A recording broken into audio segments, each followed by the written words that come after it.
কোনো রকম চলছে চলুক, তারপরে এগুলো দেখারও কেউ নেই, আমার আর দরকার নেই, যা আছে চলছে চলুক। সুজয় তারপর দিন থেকে হোটেলটাকে পরিষ্কার করা শুরু করে, সুন্দর করে আস্তে আস্তে গুছিয়ে তোলে। 7 দিন যেতে না যেতেই সেই হোটেলে আগে থেকে অনেক বেশি মানুষ আসা শুরু করে দেয়। সুজয়ের কথাবার্তা ব্যবহার খুব সুন্দর ছিল, তাই যারা সেখানে খেতে আসতো একবার, তারা বারবারই সেখানে খেতে আসা শুরু করে দিল।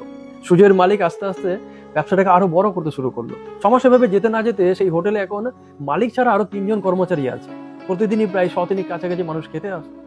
তাই সেই হোটেলটাকে ভেঙে নতুন করে তৈরি করার প্ল্যান হলো। যখন হোটেলটা ভাঙা হলো, কাজবাজ বন্ধ, তখন একদিন মালিক আর সুজয় বসে বসে গল্প করছে। মালিক জিজ্ঞেস করলো, আচ্ছা সুজয়, তোর বাড়িতে কে কে আছে? সুজয় এবার তার জীবনে গল্প বলা শুরু করলো যে আমার 2 বছর বয়সে এভাবে মা বাবার ডিভোর্স হয়ে যায়, তারপরে মামারা আমাকে রাখে, তারপরে মায়ের বিয়ে দিয়ে দেয়, আমি মামাদের বাড়ি মানুষ হই। তখন সেই মালিক তাকে জিজ্ঞেস করা, তোর মামারা কি করে? সুজয় বলে যে আমার এক মামা সবজি বিক্রি করে, আরেক মামা মাছ ধরে। তখন সেই মালিক তাকে জিজ্ঞাসা করে, তোর মামাদের বাড়ি কোথায়? সুজয় তাদের এইবার প্রপার ঠিকানা বলে। তারপরে তার মালিক তাকে জিজ্ঞাসা করে, তোর মায়ের নাম কি? সুজয় তার মায়ের নাম বলে। এইসব জিজ্ঞাসা করতে করতে সুজয়ের মালিকের চোখ থেকে জল পড়ছিল। সুজয় কিন্তু খেয়াল করেনি, কিন্তু যখন তার মায়ের নাম বললো তখন মালিক একটু জোরেই কেঁদে উঠল। সুজয় জিজ্ঞাসা করলো, মালিক কি হয়েছে, কি সমস্যা আপনার, আপনি কেন কান্নাকাটি করছেন, আমি কি কিছু ভুল বললাম?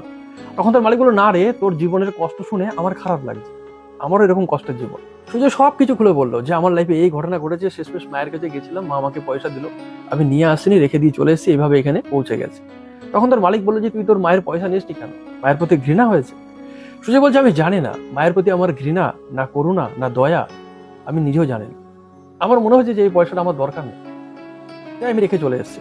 এরপর তখন সুজয় মালিককে জিজ্ঞাসা করে, মালিক আপনার জীবনের ঘটনা বলুন, আপনার তো কোনো আত্মীয় স্বজন কাউকে দেখি না। সুজয়ের মালিক তখন তাকে বলে যে আমিও বিয়ে করেছিলাম, আমার সন্তানের যখন 2 বছর বয়স হয় তখন আমি আমার স্ত্রীকে একদিন 2টো থাপড় মেরেছিলাম।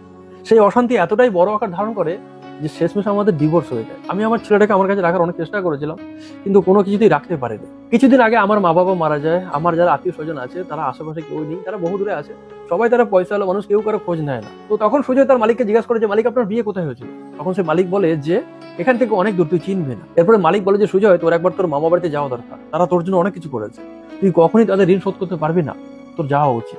সুজয় কিছুতেই রাজি হয় না, শেষমেশ মালিক তাকে জোর করেই বললো যে তুই 50,000 টাকা নিয়ে যা, তোর মামা মা এদেরকে দেখ তারা কিভাবে আছে, তারা তোর জন্য কিছু না কিছু তো করেছে, তুই রাগ করিস না, তুই যা। শেষমেশ মালিক তাকে 50,000 টাকা দিয়ে জোর করেই তার মামা বাড়িতে পাঠায়। সেখানে সে এসে দেখে যে মামা মামি সবাই উদাস হয়ে বসে আছে। এতক্ষণ তাদের মাথায় যেন কোনো একটা চিন্তা ছিল, কিন্তু তারা যখন সুজয়কে দেখলো এখন যেন তাদের চিন্তা দ্বিগুণ হয়ে গেল। তারা সবাই বিরক্ত হয়ে উঠলো। মামা তো বিশেষ করে অনেকটা তেড়ে মেরে এলো, তোকে বলেছিলাম না আমার বাড়িতে আসবি না, কেন এলি তুই? সুজয়ের যখন 15 বছর বয়স তখন সে জেলে গেছিল, নাবালক ছিল বলে সে 7 বছরই ছাড়া পেয়ে গেছে। এখন সুজয় 22 বছরের হয়েছে। তার মামাতো বোন তাকে খুব ভালোবাসতো, 7 বছর পর দাদাকে দেখে সে আনন্দে জড়ি ধরেছে, তাকে ঘরে টেনে নিয়ে গেল। তখন সুজয় তার বোনকে জিজ্ঞাসা করে, কি হয়েছে রে, বাড়িতে সবাই চুপচাপ বসে আছে, মন খারাপ করে? তখন তার বোন বলে যে আমার 4 দিন পরে বিয়ে, টাকা জোগাড় হচ্ছে না বলে তাদের মন খারাপ। সুজয় জিজ্ঞাসা করে যে কত টাকা লাগবে? বোন বলে যে দাদা 30,000 টাকা লাগবে, কোনোভাবে জোগাড় হচ্ছে না। সুজয় সঙ্গে সঙ্গে তার পকেট থেকে 30,000 টাকা বের করে তার মামার হাতে দেয়, দিয়ে বলে, মামা এটা আমার সৎ পথের ইনকামের পয়সা, আমি শহরে একটা হোটেলে কাজ করি, এই টাকাটা রাখো, বোনের বিয়েতে খরচা করবে। মামা সেই টাকাটা হাতে নিল, কিন্তু সুজয়কে কোনো কথা বলতে পারলো না, হয়তো কোনো কিছু বলতে চাইছিল সেটা তার বুকে বাজছিল, তাই তিনি আর কিছু বললেন। সুজয় উঠে গেল, স্নান খাওয়া করলো, বোনকে নিয়ে বিকালবেলা সে তার মায়ের বাড়ি পৌঁছালো। সে বাড়িতে গিয়ে দেখে যে সেই বাড়ির মালিক তার মায়ের নতুন স্বামী অসুস্থ হয়ে বিছানায় পড়ে আছে প্রায় 1 মাস ধরে। তাদের এখন ইনকাম নেই, খাওয়া দাওয়া ঠিক মতন জুটছে না, এমনকি সেই ব্যক্তির চিকিৎসা ঠিকঠাক হচ্ছে না। 2 সন্তান, একজনের 16 বছর বয়স, একজনের 18 বছর বয়স, তারাও পড়াশোনা ছেড়ে দিয়ে বাড়িতে বসে আছে, সংসার যেন কোনো রকমে চলছে না। শেষমেশ সুজয় তার মায়ের দিকে তাকিয়ে দেখলো যে মায়ের শারীরিক অবস্থা দিন দিন খারাপ হয়ে যাচ্ছে।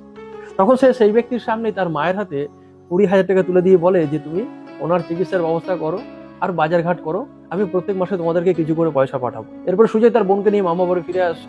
4 দিন পর বোনের বিয়ে। বোনের বিয়েতে মামা ভাগ্নে সবাই মিলে খুব আনন্দ করলো। বিয়ে সম্পূর্ণ হতেই সুজয় তার নিজের কাজে আবার ফিরে গেল। নতুন হোটেল হয়ে যাওয়ার পরে মালিক তার মায়না 20,000 টাকা করে দিল। সে প্রত্যেক মাসে যা মায়না পেত সেই মায়না নিয়ে বাড়ি আসতো, মামাদের কিছু পয়সা দিত, মাকে কিছু পয়সা দিত। প্রায় 2 বছর এভাবে যাবার পরে সুজয় আর সুজয়ের মালিক আরেকটা নতুন দোকান কিনলো। সুজয় কিন্তু এখন আর হোটেলে ঘুমায় না, এই হোটেলটা যখন ভেঙে নতুন করে তৈরি করা হয়েছে তখন